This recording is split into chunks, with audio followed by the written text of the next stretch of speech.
Lahore central jail में 23 मार्च 1931 की शुरुआत किसी और दिन की तरह ही हुई थी। फर्क सिर्फ इतना था कि सुबह सुबह जोर की आंधी आई थी, बहुत तेज। लेकिन जेल के कैदियों को थोड़ा अजीब सा लगा जब 4 बजे ही वार्डन चरत सिंह ने उनसे आकर कहा कि वो अपनी अपनी कोठरियों में चले जाएं। उन्होंने कारण नहीं बताया था। उनके मुंह से सिर्फ ये निकला कि आदेश ऊपर से है। अभी कैदी सोच ही रहे थे कि माजरा क्या है। जेल का नाई बरकत हर कमरे के सामने फुसफुसाते हुए गुजरा कि आज रात भगत सिंह, राजगुरु और सुखदेव को फांसी दी जाने वाली है। उस क्षण की निश्चिंता ने उनको झकझोर कर रख दिया। कैदियों ने बरकत से मनुहार की कि वो फांसी के बाद भगत सिंह की कोई भी चीज जैसे पेन, कंघा या घड़ी उन्हें ला कर दें ताकि वो अपने पोते पोतियों को बता सकें कि कभी वो भी भगत सिंह के साथ जेल में बंद थे। बरकत भगत सिंह की कोठरी में गया और वहां से उनका पेन और कंघा ले आया। सारे कैदियों में होड़ लग गई कि किसका उस पर अधिकार हो। आखिर में ड्रॉ निकाला गया, लाहौर कॉन्स्पिरेसी केस। अब सब कैदी चुप हो चले थे। उनकी निगाहें उनकी कोठरी से गुजरने वाले रास्ते पर लगी हुई थी। भगत सिंह उनके साथ फांसी पर लटकाए जाने के लिए उसी रास्ते से गुजरने वाले थे। एक बार पहले जब भगत सिंह उसी रास्ते से ले जाए जा रहे थे तो पंजाब कांग्रेस के नेता भीमसेन सच्चर ने आवाज ऊंची कर उनसे पूछा था, आप और आपके साथियों ने लाहौर कॉन्स्पिरेसी केस में अपना बचाव क्यों नहीं किया? भगत सिंह का जवाब था, इनकलाबियों को मरना ही होता है क्योंकि उनके मरने से ही उनका अभियान मजबूत होता है, अदालत में अपील से नहीं।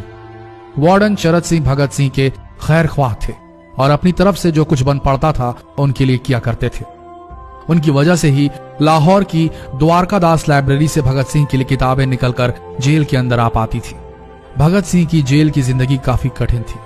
किताबें पढ़ने का शौक हो चला था उन्हें कि एक बार उन्होंने अपने स्कूल के साथी जयदेव कपूर को लिखा था कि वो उनके लिए कार्ल लिब्कनेcht की मिलिट्रिज्म, लेनिन की लेफ्ट विंग कम्युनिज्म और ऑप्टन सिंक्लेयर का उपन्यास द स्पाई कुलबीर के जरिए भिजवाएं। भगत सिंह जेल की कठिन जिंदगी के आदी हो चले थे। उनकी कोठरी नंबर 14 का फर्श पक्का नहीं था, उस पर घास उगी हुई थी। कोठरी में बस इतनी ही जगह थी कि उनका 5 फुट 10 इंच का शरीर बमुश्किल उसमें लेट पाए। भगत सिंह को फांसी दिए जाने से 2 घंटे पहले उनके वकील प्राणनाथ मेहता उनसे मिलने पहुंचे।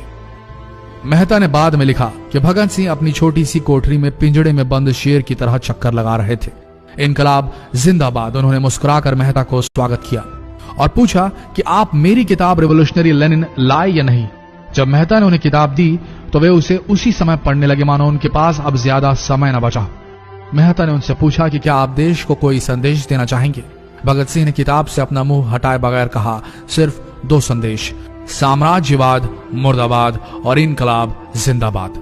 इसके बाद भगत सिंह ने मेहता से कहा कि वो पंडित नेहरू और सुभाष चंद्र बोस को मेरा धन्यवाद पहुंचा दे जिन्होंने मेरे केस में गहरी रुचि ली थी।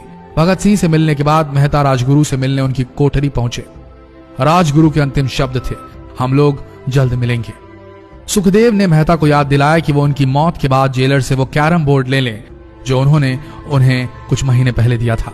मेहता के जाने के थोड़ी देर बाद जेल अधिकारियों ने तीनों क्रांतिकारियों को बता दिया कि उनको वक्त से 12 घंटे पहले ही फांसी दी जा रही है। अगले दिन सुबह 6 बजे की बजाय उन्हें उसी शाम 7 बजे फांसी पर चढ़ा दिया जाएगा। भगत सिंह मेहता द्वारा दी गई किताब के कुछ पन्ने ही पढ़ पाए थे। उनके मुंह से निकला, क्या आप मुझे इस किताब का एक अध्याय भी खत्म करने नहीं देंगे? भगत सिंह ने जेल के मुस्लिम सफाई कर्मचारी बेबे से अनुरोध किया कि वो उनके लिए उनको फांसी दिए जाने से 1 दिन पहले शाम को अपने घर से खाना जरूर लाएं। लेकिन बेबे भगत सिंह की इच्छा पूरी नहीं कर सके क्योंकि भगत सिंह को 12 घंटे पहले फांसी देने का फैसला ले लिया गया और बेबे जेल के गेट के अंदर ही नहीं घुस पाए। थोड़ी देर बाद तीनों क्रांतिकारियों को फांसी की तैयारी के लिए उनकी कोठरियों से बाहर निकाला गया। भगत सिंह, राजगुरु और सुखदेव ने अपने हाथ जोड़े और अपना प्रिय आजादी गीत गाने लगे।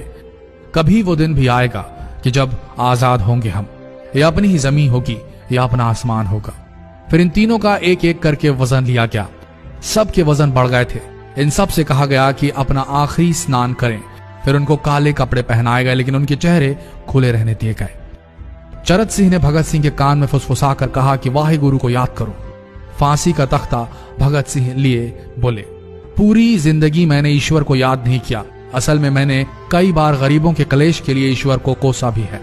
अगर मैं अब उनसे माफी मांग लूं तो वो कहेंगे कि इससे बड़ा डरपोक कोई नहीं। इसका अंत नजदीक आ रहा है, इसलिए ये माफी मांग रहा है।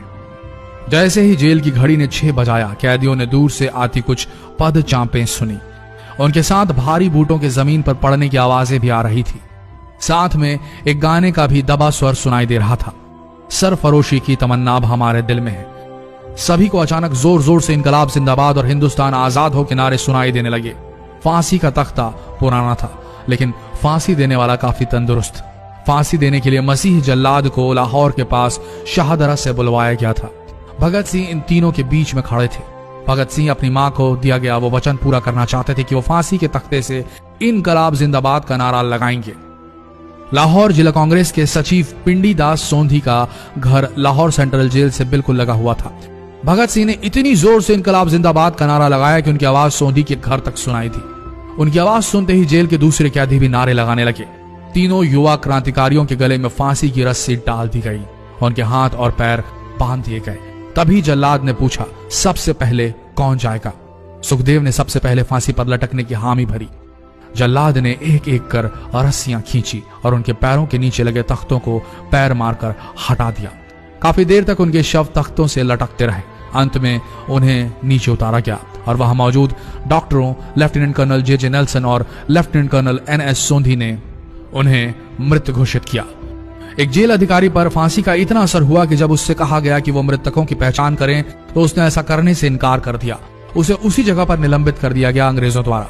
एक जूनियर अफसर ने यह काम अंजाम दिया। पहले योजना थी कि इन सब का अंतिम संस्कार जेल के अंदर ही किया जाएगा, लेकिन फिर यह विचार त्यागना पड़ा जब अधिकारियों को आभास हुआ कि जेल से धुआं उठते देख बाहर खड़ी भीड़ जेल पर हमला कर सकती है। इसलिए जेल की पिछली दीवार तोड़ी गई। उसी रास्ते से ट्रक जेल के अंदर लाया गया और उस पर बहुत अपमानजनक तरीके से उन शवों को एक सामान की तरह लाद दिया गया। पहले तय हुआ था कि उनका अंतिम संस्कार रावी के तट पर किया जाएगा, लेकिन रावी में पानी बहुत ही कम था, इसलिए सतलज के किनारे शवों को जलाने का फैसला लिया गया। उनके पार्थिव शरीर को फिरोजपुर के पास सतलज के किनारे लाया गया। तब तक रात के 10 बज चुके थे। इस बीच उप पुलिस अधीक्षक कसूर सुदर्शन सिंह कसूर गांव से एक पुजारी जगदीश अचरज को बुला लाए। अभी उनमें आग लगाई ही गई थी कि लोगों को इसके बारे में पता चल गया। जैसे ही ब्रितानी सैनिकों ने लोगों को अपनी तरफ आते देखा, वो शवों को वहीं छोड़कर अपने वाहनों की तरफ भागे। सारी रात गांव के लोगों ने उन शवों के चारों ओर पहरा दिया। अगले दिन दोपहर के आसपास जिला मजिस्ट्रेट की दस्तखत के साथ लाहौर के कई इलाकों में नोटिस चिपकाया गया, जिसमें बताया गया कि भगत सिंह, सुखदेव और राजगुरु का सतलज के किनारे हिंदू सिख रीति से अंतिम संस्कार कर दिया गया है। तो ये थे भगत सिंह की जिंदगी के वो 12 आखिरी घंटे। आशा करते हैं इस वीडियो में सुनाई गई ये कहानी आज युवा पीढ़ी के दिलों में मर चुके देशभक्ति को जगाने में कामयाब होंगे। जितना हो सके इस संदेश को पूरे देश में पहुंचाएं।